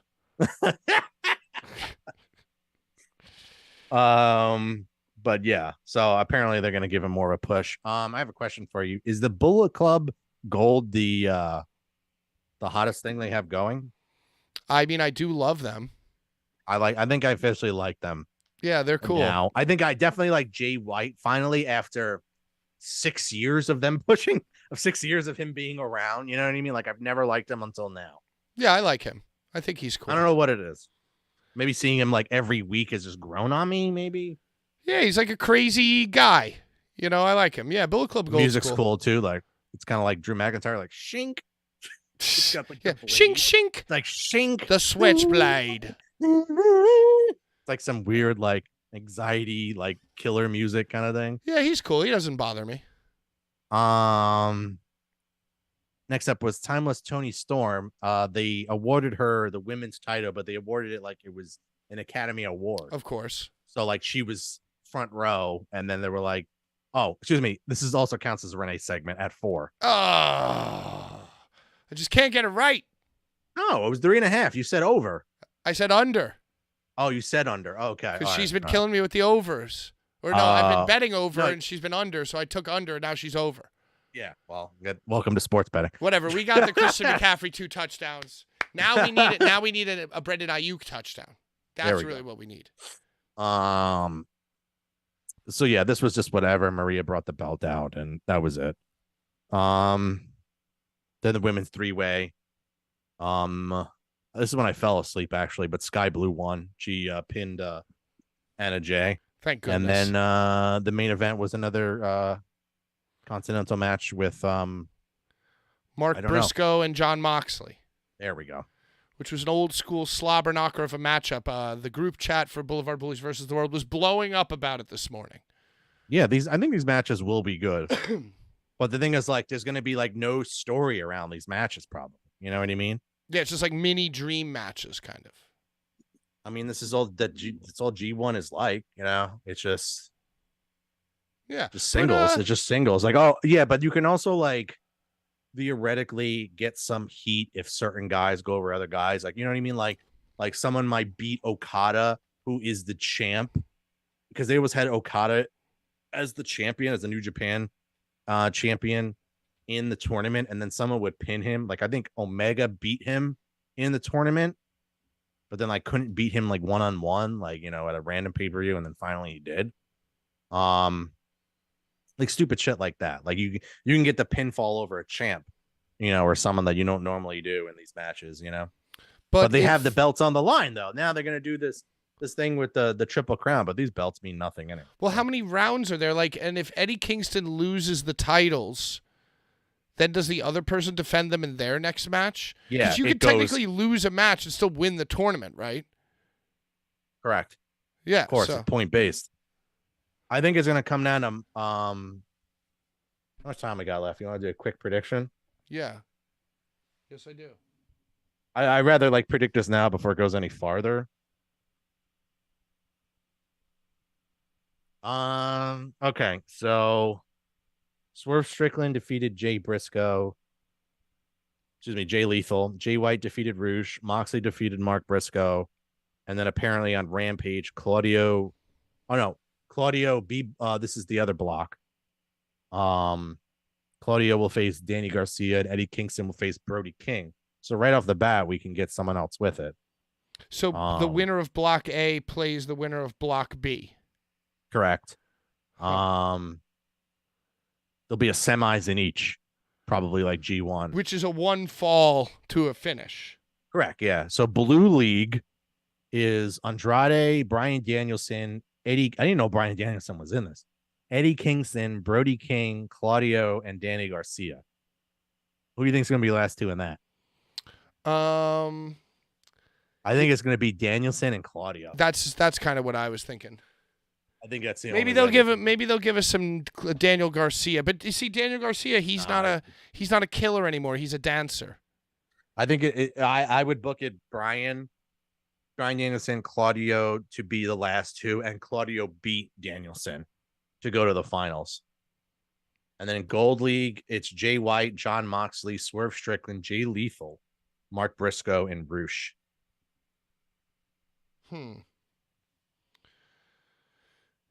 I think it would be, if I had to guess at face value, I would say Jay White and John Moxley.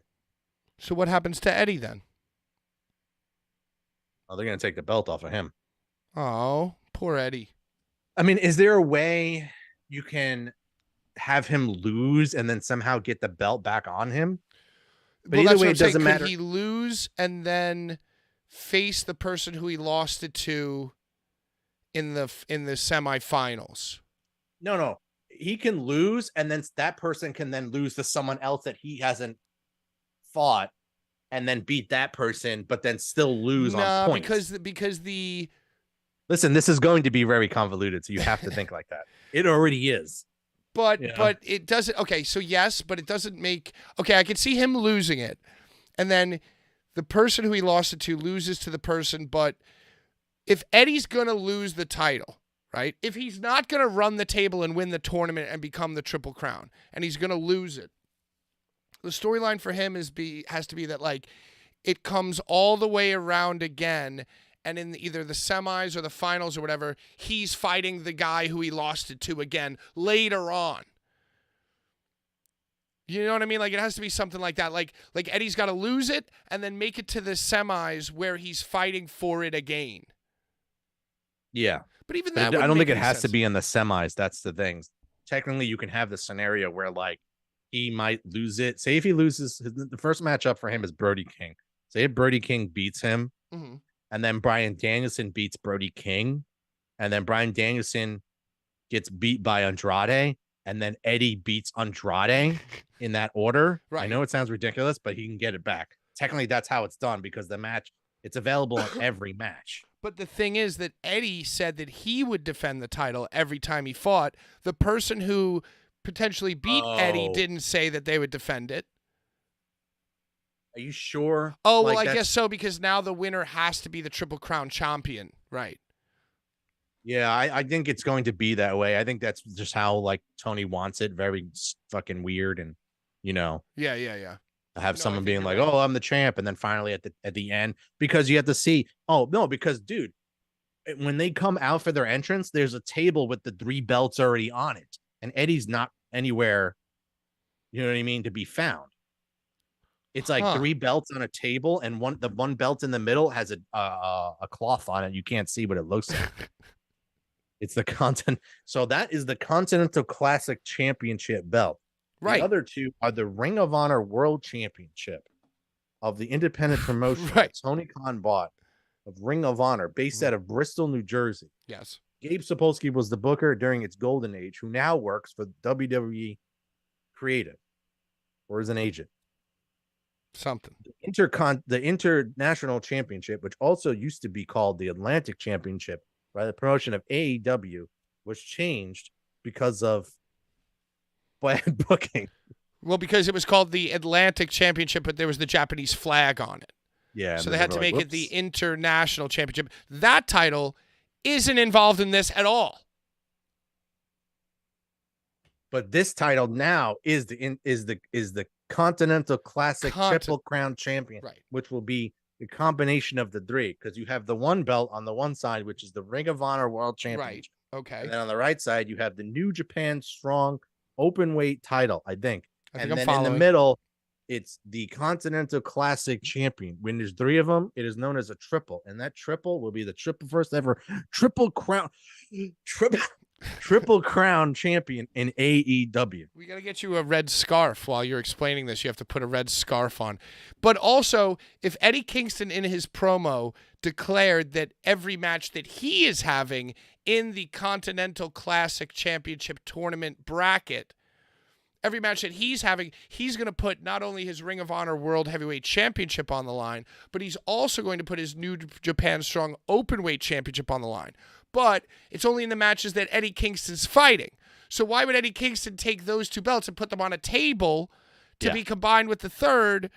Because he said but it has a cloth on the 3rd one, though. We can't see what's underneath that yet. We are assuming that this is the Continental Classic Champion, which will be the 3rd and tripled belt to make the Triple Crown belt. We are assuming that's what's underneath. Eddie basically surrendered his championship titles and said, hey, you know what?